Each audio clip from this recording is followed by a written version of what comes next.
It's ginger locks in the 3 countries.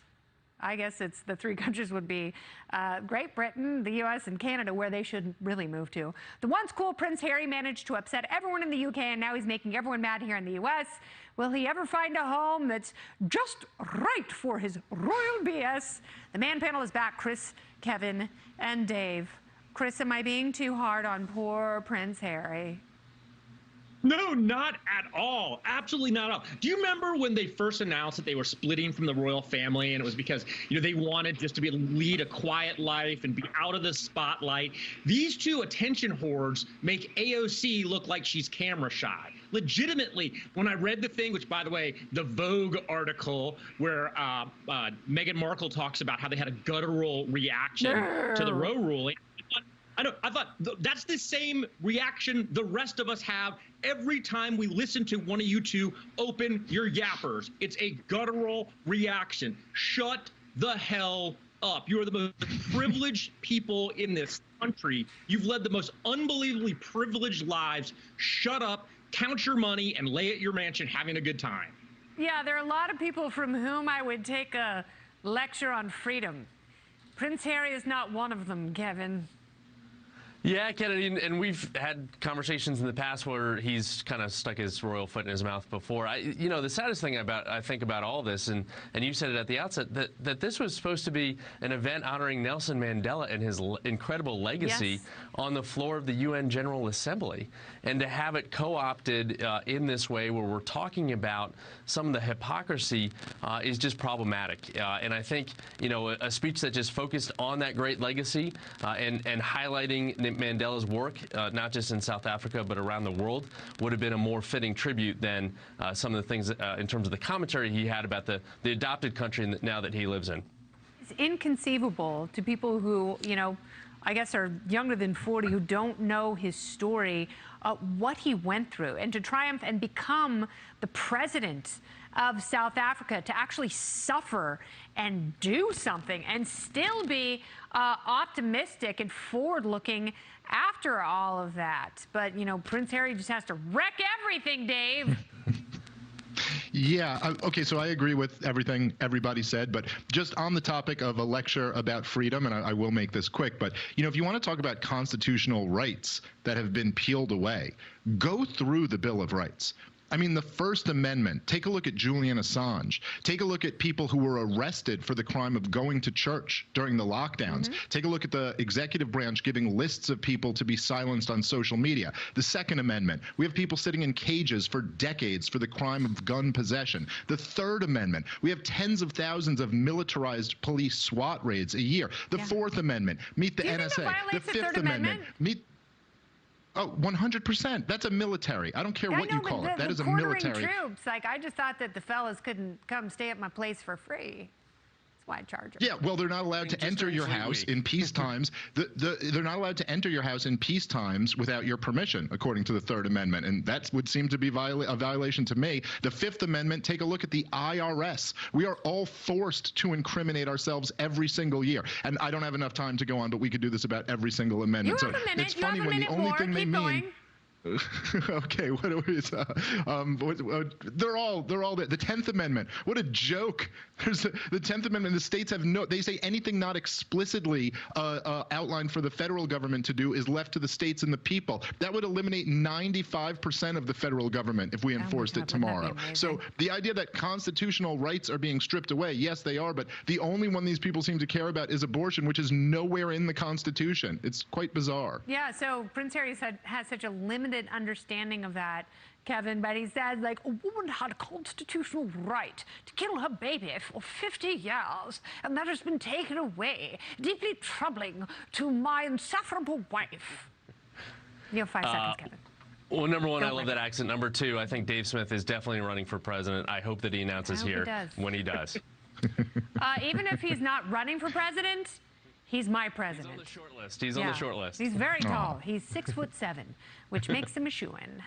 While one woke dummy keeps yapping, another one is finally seeing the light. New York City's ding-dong DA finally dropping the murder charge against the bodega worker who defended himself from a violent attack. The owner stabbed a career felon who beat him up over a bag of chips. Bragg, Alvin Bragg, the New York City DA, has faced intense pressure to toss the case. Did he realize his error, or is he just trying to keep his job? Chris, I think he looked at this and said, oh, they're absolutely right. There is no jury in all of Manhattan, Staten Island, the Bronx, Brooklyn, and the other one who will convict this guy. Not one person or jury. Yeah, and by the way, but he would have gone ahead with it were it not pressure from places like Fox News and the New York Post. And then I don't know if you saw, he actually said, well, I didn't see the video before we actually pressed charges against him. He got the defendant got sent to Rikers. He got sent immediately to Rikers. This is what it's like when you're living in Mad Max Beyond the Thunderdome, also known as New York City these days. And you want to know what? Democrats need to be, think long and hard. If they want to continue to push Hispanic voters further and further to the right, further and further out of the Democratic Party and into the Republican Party, these are the kind of actions that are going to make sure that Hispanics never vote for a Democratic. And the girlfriend was never charged after stabbing the bodega owner. She was never charged, Kevin. We're doing it wrong. We are doing it wrong. At least at this point, we did something right in terms of both the judge and the DA dropping these charges, which was an important thing to see. I hope they reevaluate the role of the girlfriend in this process, too, as you rightly point out. Do you think they should break up with her? Well, I think that decision's already been made. Yeah, that's sad, Kevin. Good point. Dave?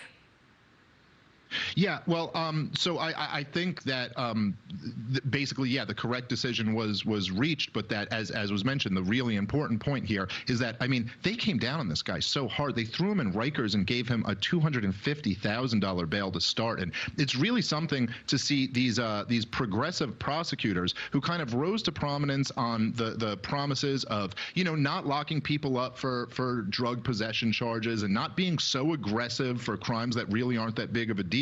But once they got into power, they have decriminalized property crimes and violent crimes, and then they come down. All of a sudden, they're like Rudy Giuliani prosecutors when somebody defends themselves, when they defend themselves or their property. We at the Libertarian Party, we called for these charges to be dropped immediately after this guy was charged. And it's like the idea that there is no right that is more important, that is more inherent than the right to defend yourself and your property. If you don't have that, you have no freedom. And these progressive prosecutors are just like out to lunch on this issue. Yeah, especially in an era of such lawlessness. Chris, to Dave's point, this could be one of the most important political coalitions, the one for criminal justice reform, but the ultra progressives are doing it wrong. They're wrong on this stuff because they are terrorizing victims, and then people who are violent, who mean other people harm, who want to hurt them and take their stuff, they go scot-free. It's like, oh, you poor thing. Have you been abused by the system? Give you a system to abuse. Yeah, it's absolutely insane. Look, I was in favor of criminal justice reform. I don't think that people should be sitting behind bars for victimless crimes for their entire life. I don't believe in things like 3 strikes and you're out. But the reality is that these warped-minded, ultra-progressive prosecutors and DAs who have gotten in have now decided that the only thing that they really hate, that every crime you can get off scot-free no matter what it is, unless you actually defend yourself. It's like the same thing we saw with the Kyle Rittenhouse case, where that people were losing their minds demanding that Kyle Rittenhouse, be drawn and quartered for the crime of defending himself. It is the only crime that they seem to think exists anymore. Kevin? So, Kevin, how do we feel safe again in these big cities like Washington, D.C. and New York and Chicago? And I will even throw Minneapolis, Seattle, and Portland, San Francisco, and L.A. in there that have all seen crime spikes. How do we get to a point where people respect each other and there is some disincentive to so easily hurt people and just throw away people as though they're garbage? That's a critical question. I think one key thing is visibility, right? We need more police officers on the street. I'm a Democrat that supports increasing funding for community policing, recruiting more police officers, especially in some of these key cities experiencing this kind of criminal activity, these waves. And we've got to crack down on violent criminals. To Chris's point, and it's a good one, I'm all about police reform when it comes to drug crimes, drug possession crimes. We've talked about this all the time, Kennedy, that we need to reform that system and let these folks out that are serving these life sentences, well, but focus the attention on violent criminals. We'll see what happens with President Dave, and if nothing else, if he in fact runs and gets the nomination for the Libertarian Party, it will be my life's work to get him on that debate stage so we can have honest conversations like this. Man panel, thank you, Chris, Kevin, and Dave. Hypothetically, well done. That would be fun. That would be fun. Don't believe the hypothetical. Let's find the reality. Thank you, gentlemen. Coming up.